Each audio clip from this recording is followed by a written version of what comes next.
João 1,14, diz assim, palavra do Senhor, nosso Deus. E o Verbo se fez carne e habitou entre nós, cheio de graça e de verdade, e vimos a sua glória, glória como do unigênito do Pai. Até aqui, vamos orar mais uma vez? Pai Santo, bendito, soberano Senhor, graças te damos, te louvamos, ó Deus amado, pois até aqui o Senhor tem nos conduzido, através de cada oração, cada canção, cada ato deste culto. E nesse momento nós ouvimos a sua voz através da sua palavra e pedimos que o Senhor aplique no nosso coração, com poder e graça, ó Deus, aquilo que tu tens para esta noite. Apesar de mim, ó Deus, me apego ao Senhor, à palavra do Senhor, e peço que o Senhor nos conduza, nos instrua, para a edificação do teu povo e para a glória do teu maravilhoso nome. É o que te pedimos em Cristo Jesus. Amém. Irmãos, celebrar aniversário de uma igreja não é só um marco temporal, e é para isso que eu gostaria que nós olhássemos nessa noite, mas é um testemunho da fidelidade de Deus, ano após ano, sustentando, transformando e habitando entre nós. E neste culto de ação de graça, de louvor, quero convidar cada um dos amados a nós olharmos mais uma vez para essa verdade mais profunda que nos sustenta, que sustenta a nossa vida, que sustenta a igreja local. O Verbo eterno, Filho de Deus, se fez carne e habitou entre nós, cheio de graça, cheio de verdade. No mundo que valoriza a força, a imagem, o desempenho, a performance, nós celebramos um Deus que entrou na nossa fraqueza, que se humilhou para nos resgatar. A gente vai ver essa inversão de valores que o reino de Deus realiza na nossa realidade. Hoje, mais do que lembrar do passado, mais do que lembrar daquilo que nos trouxe até aqui, eu quero chamar cada um dos irmãos a nós renovarmos mais uma vez o nosso compromisso com esse Cristo glorioso, humilde, e a vivermos como uma comunidade moldada por essa graça, moldada por essa verdade, por esse serviço que o Senhor realizou e realiza no nosso meio. Eu quero ajudar e quero ver com os irmãos a meditarmos como que a realidade da encarnação se conecta ou se relaciona com a nossa vida enquanto igreja local. O que a doutrina da encarnação tem a ver com a realidade de uma congregação, de uma comunidade de fé local. Então, que o nosso coração se encha de gratidão, pois o Deus que um dia armou a sua tenda entre nós, Ele continua presente, sustentando, fiel, atuante no nosso meio. Em resumo, quero ver com os irmãos hoje que a encarnação do Verbo revela a glória do Filho de Deus, cheio de graça e de verdade, tornando visível para nós o Deus que salva. Vou repetir porque esse é o momento em que se anota o tema da mensagem. Agora você está sabendo. Quero ver com os irmãos que a encarnação do Verbo revela a glória do Filho de Deus, cheio de graça e de verdade, tornando visível para nós o Deus que salva. Quero ver em algumas partes. Em primeiro lugar, João nos diz que o Verbo se fez carne. O evangelista aqui está explicando para nós o que aconteceu quando Cristo veio ao mundo. O Filho de Deus assumiu a nossa natureza humana e se revelou publicamente entre nós. O capítulo 1, verso 14 aqui que nós lemos, irmãos, é o ápice da revelação cristã.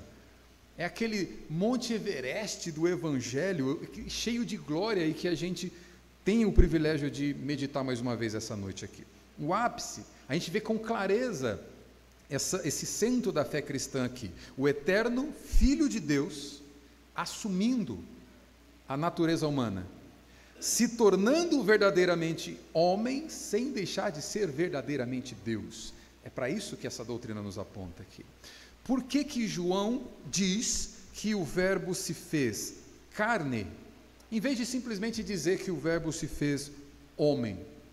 Por que essa escolha de palavras? Carne ao invés de homem. E a ideia aqui é justamente mostrar que Jesus, ou como que Jesus se humilhou a assumir uma condição tão frágil e limitada e desprezada como a nossa. Na Bíblia, a expressão carne, a palavra carne, é usada muitas vezes para expressar a fraqueza, a limitação, a mortalidade humana.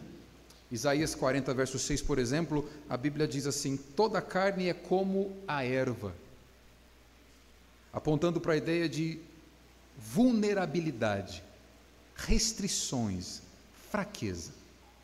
Portanto, aqui, carne, obviamente não significa natureza pecaminosa, mas uma humanidade comum, sujeita à dor, à morte.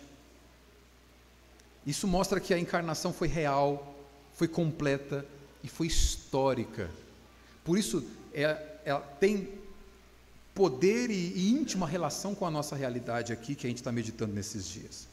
A gente está lidando com o fato de que o Deus eterno entrou no tempo e no espaço para resgatar aqueles que se haviam perdido e para restaurar plenamente a ordem da criação para a sua própria glória. É importante enfatizar isso.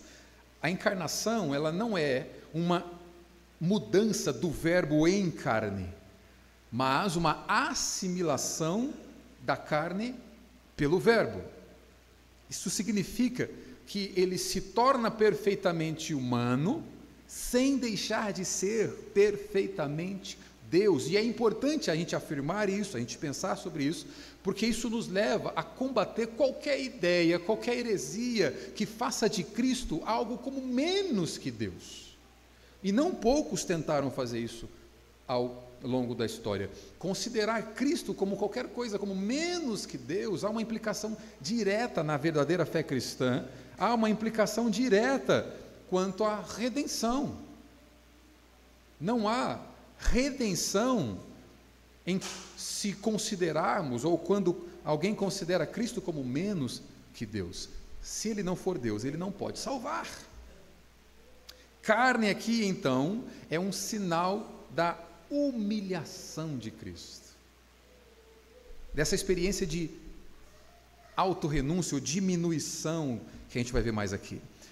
E é justamente para esse modelo de humilhação que, por exemplo, o apóstolo Paulo, lá em Filipenses, nos chama a imitar, a fim de trabalharmos juntos por uma unidade cristã. Igreja local, amém? Eu vou ler para você em Filipenses, vai tomando nota aí, capítulo 1, verso 27, até capítulo 2, verso 8, Paulo diz assim: vivei acima de tudo por modo digno do Evangelho de Cristo. Ou seja, que as nossas vidas sejam exemplos práticos, visíveis do Evangelho de Cristo. E na sequência ele mostra como que esse Evangelho se manifesta praticamente na nossa vida. Ele vai continuar dizendo assim: nada façam por ambição egoísta ou por vaidade, mas humildemente considerem os outros superiores a si mesmos. Cada um cuide não somente dos seus interesses, mas também dos interesses dos outros. No verso 5 ele diz: sejam a atitude e sentimento de vocês os mesmos de Cristo Jesus, que, embora sendo Deus, esvaziou-se a si mesmo, vindo a ser servo, tornando-se semelhante aos homens, e humilhou-se a si mesmo, e foi obediente até a morte, e morte de cruz. Sem essa experiência de auto-humilhação, é impossível uma luta comum por unidade cristã.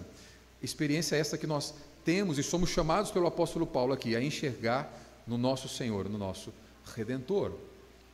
Portanto, Paulo em Filipenses e João aqui no seu Evangelho estão enfatizando a solidariedade de Cristo com a humanidade caída.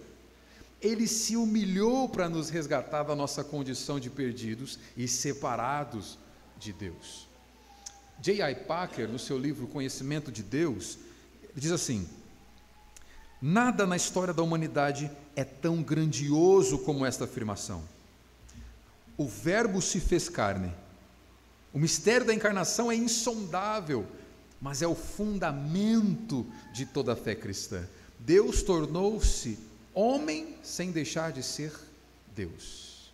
E Packer vê também aqui a encarnação como a maior expressão da compaixão divina. Ele continua dizendo assim: ele se fez carne, não apenas um homem glorioso, mas sujeito à fraqueza, à dor, cansaço, tristeza e morte. Esse é o amor de Deus em sua forma mais concreta.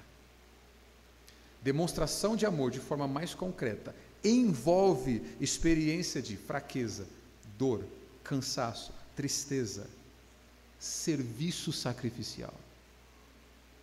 Não há vida cristã sem essas realidades. Portanto, Jesus é o Deus que entrou na nossa dor. Numa cultura como a nossa, que valoriza a força, o sucesso, a autoafirmação, o anúncio de João de que o Verbo se fez carne, soa escandaloso. Foi escandaloso naqueles dias, continua sendo escandaloso hoje. Pensa bem, no mundo hoje, onde fraqueza é desprezada, imagem pessoal é tudo, autoafirmação é tudo, numa cultura como a nossa, em que homens, para aprender a ser homem, precisam subir montanhas e se reafirmar, Deus nos surpreende ao vir não em glória, mas em humilhação, em humildade. Ele não ficou distante, observando a nossa dor de longe, ele entrou nela. Ele assumiu da fragilidade da carne a sujeição ao sofrimento, à angústia, a provações e, por fim, à morte. Essa verdade fala diretamente ao coração do homem. Ela é bela por isso. Ela fala diretamente ao coração de quem se sente esmagado pela vida, de quem se sente esmagado pelas pressões, ansiedades, fracassos silenciosos. Fala ao coração de quem não sabe lidar com essas realidades, porque ela nos remete a um Deus que sabe o que é ter o corpo cansado, o coração apertado, os olhos e o rosto cheio de lágrimas. É a esse Deus que João está nos apresentando aqui. Numa música de 2008, o cantor e compositor Estênio Márcio, uma música chamada Alguém Como Eu, ele captou de uma forma tão bela e poética essa realidade da encarnação. Ele diz assim: entra, mestre, descansa um pouco, estás cansado, estás sedento e rouco. Um Deus que fica rouco. Dorme, mestre, a casa é tua, já fechei porta e janela para a rua, deixou-me falando só, dormiu tão pesado, fazia dó. Como será, mestre, esse sonho teu? Sonhas como homem? Sonhas como Deus? Sonhas com a glória que tinhas com o Pai na luz? Ou sonhas com a cruz? É interessante como que o poeta consegue expor num verso aquilo que filósofos e teólogos precisam de páginas, né?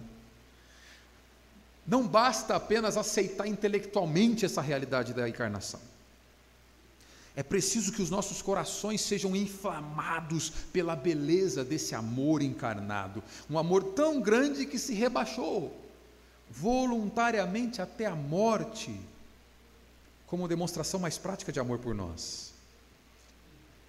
Quando os nossos afetos se voltam para esse Cristo, humilhado por nossa causa, a gente encontra o que mais precisa: um Salvador que se compadece, um Salvador que entra na nossa dor, um Salvador que não nos rejeita na nossa fraqueza, mas Ele nos abraça nela, pois Ele sabe o que é experimentar a fraqueza humana. Este Salvador. Para quem vive imerso numa cultura como a nossa, uma cultura de desempenho, de aparência, esta mensagem aqui ela é radical. porque você não precisa provar nada para Deus. A verdadeira vida cristã não está baseada num conjunto de regras as quais nós fazemos para Deus. Tem mais a ver com aquilo que Ele fez por nós e como que isso tem impacto na realidade que a gente experimenta, em como a gente vive baseado no que Ele fez. O crente é cheio de querer lista de regras para fazer. Tá bom, pastor, o que eu tenho que fazer para ter uma vida assim, assado, segundo o Evangelho? Irmãos, vida cristã está mais relacionado ao que Ele já fez e como que isso impacta na forma como nós vivemos. É mais sobre Ele e menos sobre nós. E mais, se Cristo nos amou assim, descendo até nós somos chamados a viver desse modo, olhando para esse Cristo. Isso tem uma implicação direta na forma como a gente vive como igreja local, servindo, sacrificando, amando os outros, inclusive aqueles que o mundo despreza. Numa sociedade que valoriza egoísmo, individualismo, autopromoção, sede de poder, nós mostramos Cristo sendo antagônicos a tudo isso, contrários a tudo isso, humildes, generosos, cheios de amor, de compaixão, porque nós fomos alvos desse tipo de demonstração prática de amor. Amor humilde, generoso, cheio de compaixão, quando o Verbo se fez carne. Em primeiro lugar, Ele se fez carne. E isso diz a ver conforme a gente vive também. Em segundo lugar, a gente vai ver com João aqui que Ele se fez carne e habitou entre nós. Quando João diz que Jesus habitou entre nós, ele está usando uma palavra aqui que lembra os antigos tabernáculos usados, as tendas usadas pelos judeus. E isso, pelo menos, tem um duplo significado. Em primeiro lugar, João quer mostrar que Jesus viveu aqui, temporariamente, cumprindo uma missão. Ele não apenas apareceu por um instante e retornou, ele conviveu conosco. E ele realizou o seu trabalho até o fim. E em segundo lugar, isso aqui também aponta para a realidade de que Cristo é o novo e verdadeiro tabernáculo, o novo e verdadeiro templo, o lugar definitivo da presença de Deus entre o seu povo. João, no seu propósito de afirmar que Jesus é o Deus Salvador, prometido desde o Antigo Testamento, ele está mostrando aqui que aqueles símbolos de habitações de Deus no Antigo Testamento, perfeito o segundo cântico que nós cantamos aqui. Ele é mais que sombra, Ele é a substância. João quer justamente que nós entendamos isso. Ele está usando símbolos que apontavam para a presença de Deus, para a habitação de Deus no meio do seu povo no Antigo Testamento, para mostrar aqui que este maravilhoso momento em que o próprio Deus em seu Filho habita entre nós é a verdadeira realidade para a qual todas aquelas sombras apontavam. Jesus é a substância por trás da sombra. Ele é o lugar onde nós temos presença, relação, intimidade com o próprio Deus. Isso vai ficar bastante claro no capítulo 2 de João. Deixa que eu vou ler para você, anota aí. Quando João registra a narrativa da purificação do templo que Jesus faz, expulsando os cambistas e vendedores. João capítulo 2, nos versos 18 a 22, ele diz assim: Perguntaram-lhe, pois, os judeus: que sinal nos mostra para fazeres estas coisas? Jesus lhes respondeu: destruí este santuário, e em 3 dias o reconstruirei. Replicaram os judeus: em 46 anos foi edificado este santuário, e tu em 3 dias o levantarás? Ele, porém, se referia ao santuário do seu corpo. Quando, pois, Jesus ressuscitou dentre os mortos, lembraram-se os seus discípulos de que ele dissera isto, e creram na Escritura e na palavra de Jesus. Portanto, Jesus é o templo definitivo, a presença de Deus definitiva entre o seu povo. Ele é o Emanuel, Deus conosco, Mateus 1, 23. O comentarista Matthew Henry, ele diz assim: a presença de Cristo entre nós, entre os homens, é o verdadeiro cumprimento do tabernáculo. O tabernáculo de Moisés foi apenas uma sombra, Cristo é a substância. Deus agora habita com os homens de maneira mais próxima e gloriosa. O Henry destaca também que o termo habitava, usado por João aqui, aponta para a presença não apenas visitadora, mas contínua e graciosa de Deus com o seu povo em Cristo. Presença contínua e graciosa de Deus com o seu povo. Jonathan Edwards também, ele diz algo interessante, ele diz assim: a glória de Cristo é tanto majestosa quanto humilde. Ele habitou entre nós, velando sua glória com a fraqueza da carne, mas revelando a sua glória, revelando o caráter de Deus em amor, verdade e poder. Ele vela, mas também revela, e isso vai ficar mais claro no último ponto aqui. A habitação do Verbo, então, revela um aspecto de cima para baixo do Evangelho, essa inversão de valores que o reino de Cristo nos traz. Embora fosse rico, se fez pobre. Embora fosse rei, ele serviu. Embora fosse o mais importante, ele se fez servo de todos. Essa inversão, isso resulta uma comunidade local completamente diferente daquilo que nós temos como proposta de vida nesse mundo.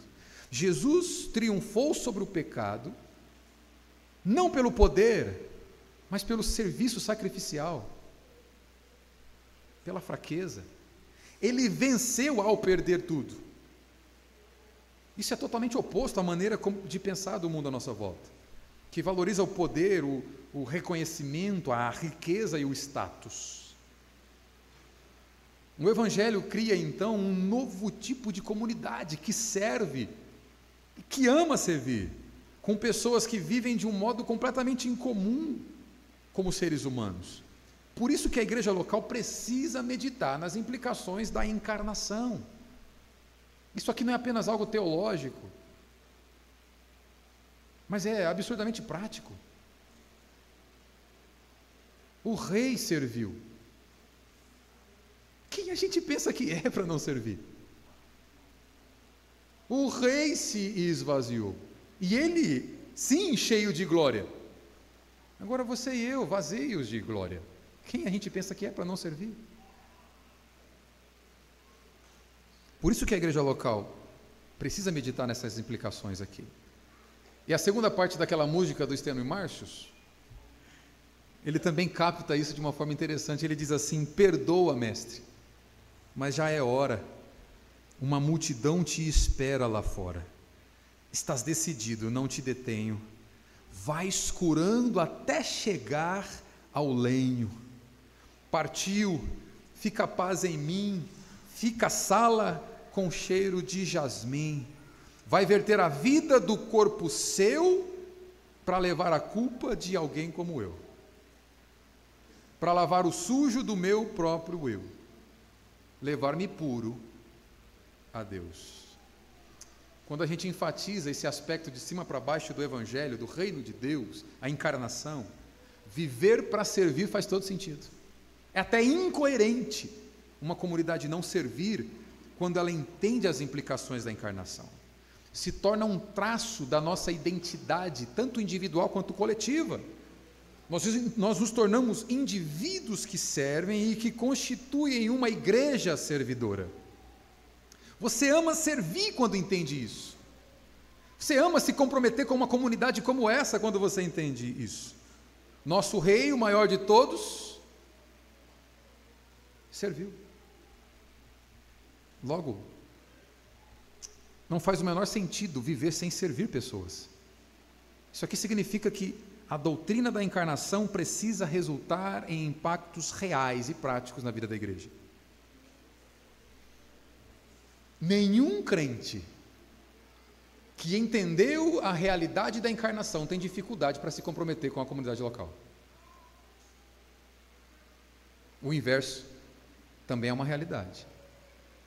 Se nós temos dificuldade para nos comprometermos com a igreja local, se nós temos dificuldade para servir essa comunidade, é uma séria evidência de que você não entendeu o que significa dizer que o Verbo se fez carne e habitou entre nós. Essa espiritualidade sem serviço, irmão, é muito comum na espiritualidade secular. A gente também trabalha com plantação de igreja lá em Pitangueiras. A gente também trabalha com pequenos grupos. E a gente tem percebido uma coisa. Isso não é novidade, você também deve saber. A espiritualidade secular, é comum a gente encontrar pessoas que querem ter uma experiência de espiritualidade. Mas é mais incomum você encontrar pessoas que querem se comprometer com uma comunidade de fé. Tipo assim, elas querem uma experiência com algo transcendente, mas querem continuar vivendo a vida como elas determinam. Tem que ser do meu jeito. Por exemplo, é muito comum a gente encontrar pessoas que querem participar dos pequenos grupos que nós fazemos lá em Pitangueira, mas não querem estar na comunidade, não querem estar na igreja. Porque é mais fácil você experimentar uma espiritualidade que não te requer compromisso nenhum. Você é levado a uma falsa sensação de estar sendo espiritual, enquanto continua vivendo sendo aquele que determina a forma como você tem que viver, enquanto continua vivendo do seu jeito.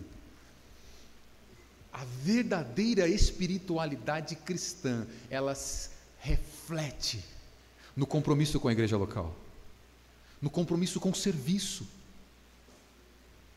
Porque a espiritualidade cristã é vivida por pessoas que entenderam o significado da encarnação. O maior de todos se fez servo. Crente que não se compromete com o serviço, ainda não entendeu essa parte.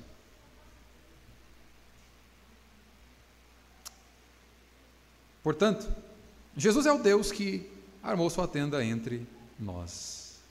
Na nossa cultura obcecada aí por conquistas, por imagem de sucesso, o fato de Deus ter vindo humilde, armando, sua tenda entre homens comuns, é um choque. Ninguém quer ficar com homens comuns. Aquilo que o mundo despreza, o que é pobre, frágil, humilde, foi o que Deus escolheu para si. Isso cria uma comunidade local totalmente diferente, onde o importante não é a força, mas o serviço. Não é o status, mas a doação. Não é a autopromoção, mas é a autonegação. Não é o título, mas o serviço. Crente que precisa de título para servir também não entendeu a encarnação. Porque Jesus abriu mão de sua glória para habitar entre pecadores como nós. Ele se importou. E por fim, terceiro e último lugar, João também nos mostra a glória do unigênito. Veja onde é que está a demonstração de abundante glória do unigênito. Aqui, João não está fazendo uma comparação vazia, mas ele está afirmando algo real. Jesus revelou uma glória digna de Filho único de Deus. Ele é chamado de Filho unigênito porque ele é o único Filho de Deus por natureza.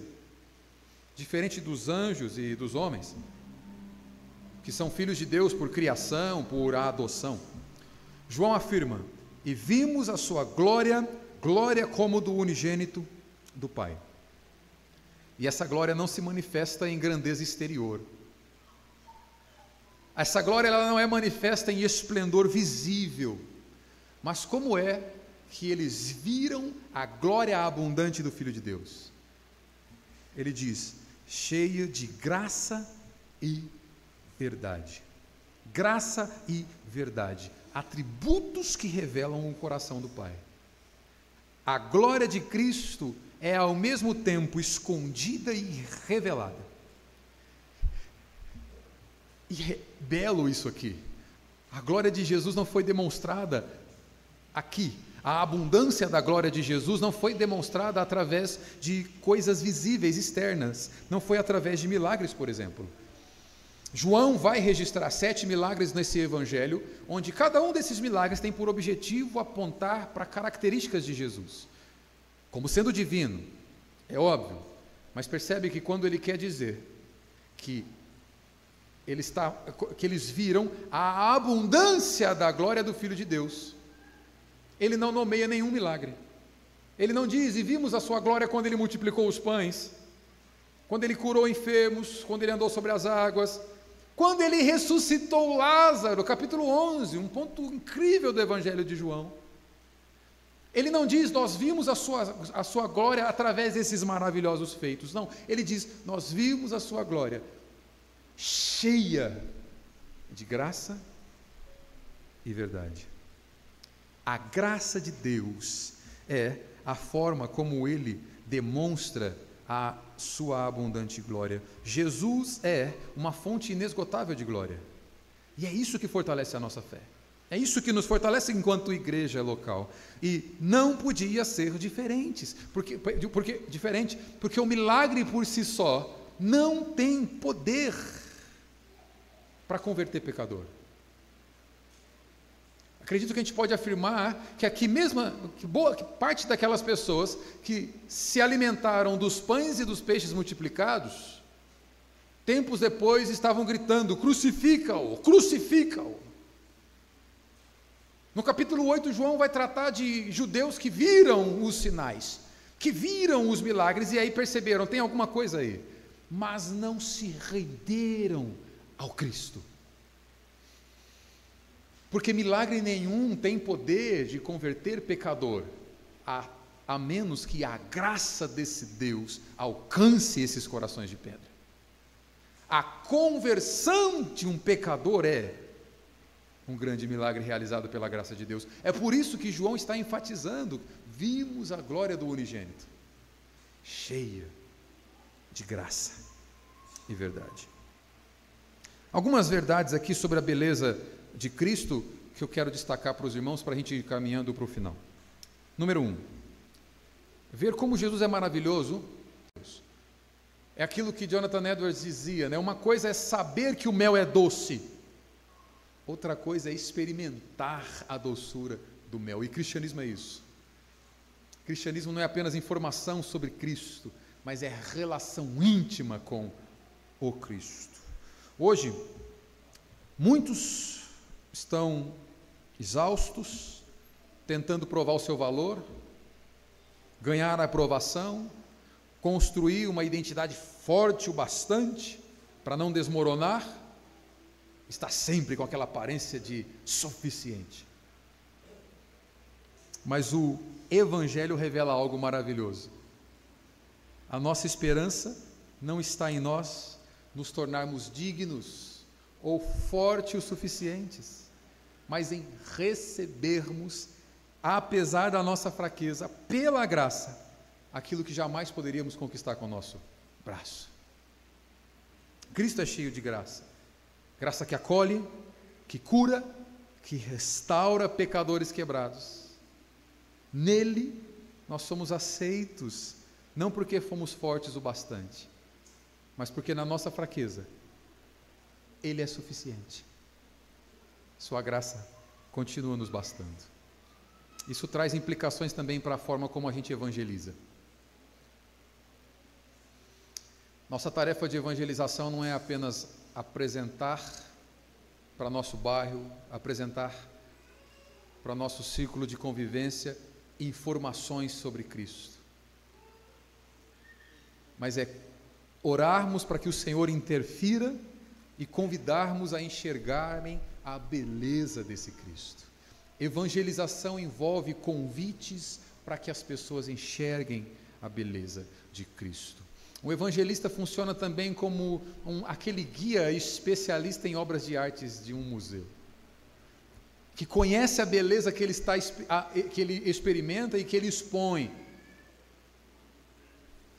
A minha oração nesses dias com a nossa congregação, com essa igreja, é para que nós aprendamos a usufruir e a desfrutar, a nos alegrarmos nessa beleza de Cristo, porque é impossível você ser um guia de belas obras sem saber apreciar essas obras. Que Jesus te ajude a encontrar e a enxergar a beleza dele, para que você seja juntamente conosco, para que sejamos pessoas que não apenas apresentam informações sobre o Rei dos Reis, mas que expõem a beleza da glória abundante de graça e de verdade desse Cristo. Agora sim, portanto, por fim, a encarnação do Verbo é o ponto alto da revelação divina, porque em Cristo Deus se faz acessível à humanidade, compartilhando a nossa fraqueza e sofrimento. A glória de Cristo manifesta em graça e verdade, revela amor incondicional de Deus por nós, oferecendo um Salvador que se humilhou para nos redimir. E ao habitar entre nós, Jesus não só trouxe a presença de Deus para mais perto, mas também nos convidou a participar dessa glória, transformando a nossa vida em um reflexo do seu amor sacrificial. Assim, o Evangelho nos chama a contemplarmos essa beleza salvadora com profundidade e a profundidade dessa graça que nos salva, nos oferecendo uma nova identidade e esperança em Cristo, como indivíduos e como comunidade local, comprometida com o serviço, com essa glória e beleza do nosso Redentor. Deixa eu orar mais uma vez.